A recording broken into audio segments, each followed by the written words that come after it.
Hello అందరికీ, అందరూ ఎలా ఉన్నారు? మేమైతే చాలా బాగున్నాం. మా ఇంట్లో ఒక మల్లెపూ చెట్టు అయితే ఉంది. అది కింద నేల మీద నుంచి మా డాబా పై వరకు వచ్చింది. ఈ చెట్టు పెట్టి దాదాపు ఒక 3-4 ఇయర్స్ అవుతుంది. రోజు ఒక బౌల్ ఫ్లవర్స్ అయితే వస్తాయి. రోజు మేము పైకి వెళ్ళి కోస్తాము. చాలా అందంగా ఉంటాయి. సమ్మర్లో అయితే ఒక 4-5 మూరలు వస్తాయి.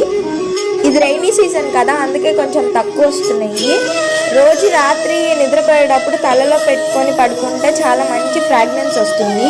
ఆ చెట్టు చూసారు కదా, ఎంత పెద్దదైందో. అసలు ఏ చెట్టు అయినా వర్షాకాలంలో పెడితేనే అది బాగా పండుతుంది. మాయిశ్చర్ ఉంటుంది కదా సాయిల్లో, అందుకని బాగా పండుతుంది. ఏ మొక్క అయినా రైనీ సీజన్లో పెట్టాలి.